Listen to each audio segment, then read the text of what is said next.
My work friends and I were out at our favorite bar last night. Not really a fancy place, but, you know, cheap beer and close enough to home that I don't have to drive.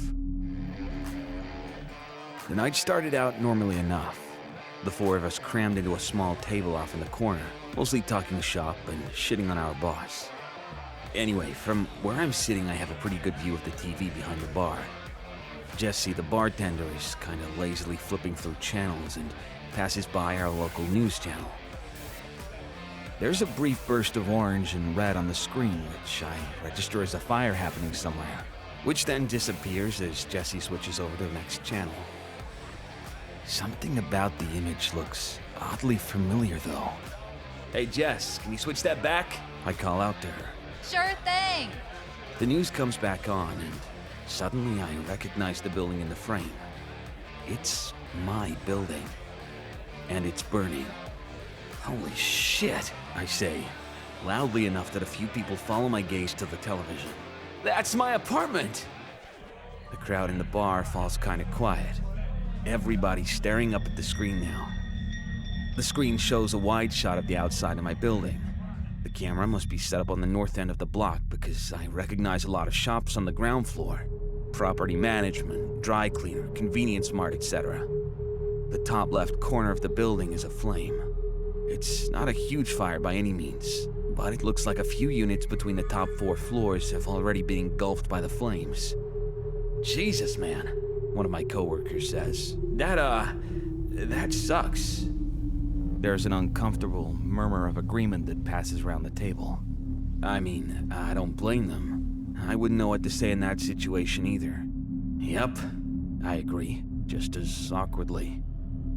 Thankfully, my apartment is only about halfway up and located on the west side of the building. I cross my fingers, hoping my stuff will be okay. The camera cuts to a reporter on the scene.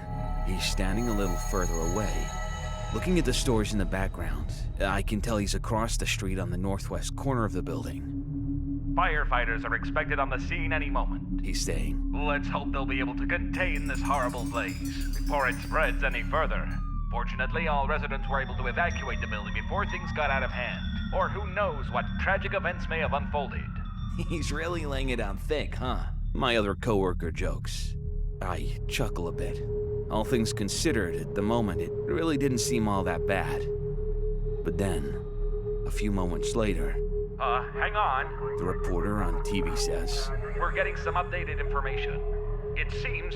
Hang on one moment. the previously locked down camera starts to shift, the angle focusing on an area of the building about halfway up the west side.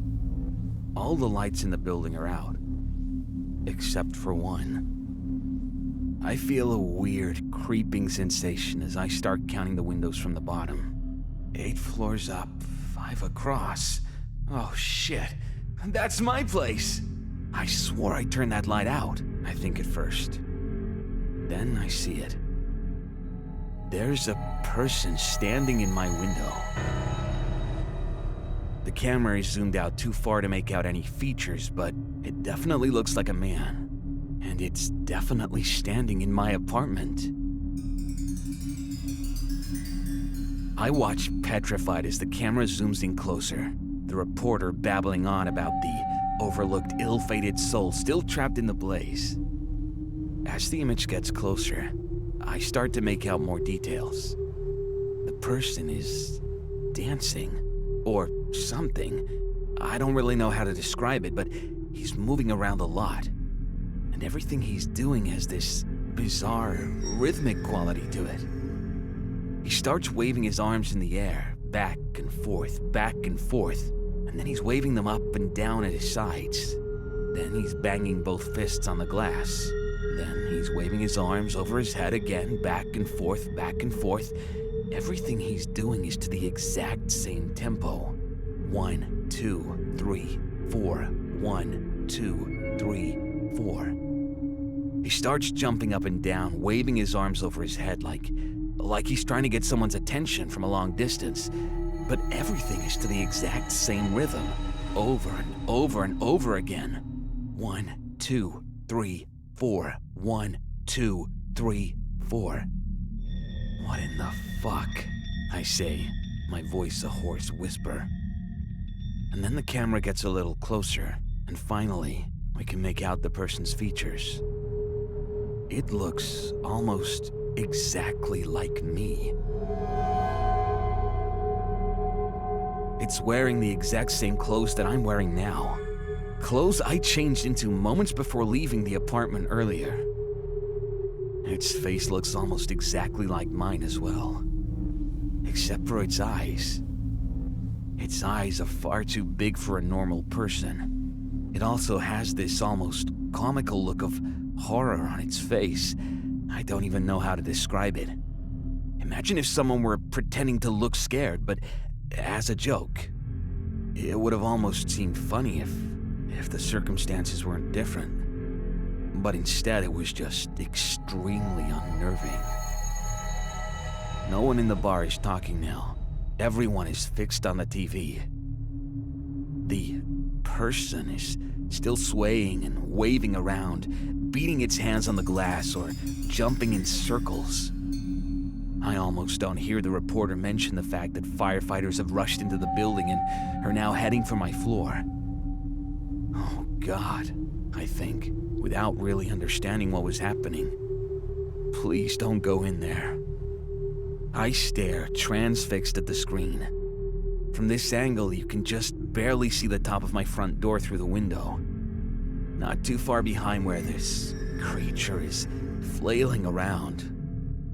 Right now, it's holding its face in its hands and shaking its head from side to side as if saying, no. Suddenly, the door behind it bursts open. Presumably, the firefighters have entered my apartment. The creature stops moving. For a second, I see its expression change. The comical look of horror is gone, replaced by a huge smile with enormous, pointed teeth. Then the lights go out. We all just sat there, staring at the screen as the camera slowly zoomed out from the now dark window. No one says anything, as we all quietly pay our bill and leave. I went straight to my sister's place across town and asked to stay with her. I told her there was a fire at my apartment and that's it. When I tried to find the footage from the news online later that night, it seemed like they had edited that last part out. I don't know if any of you listening to this know what the hell that thing was. I just hope to God they didn't put that fire out. I hope they let the whole place burn to the fucking ground.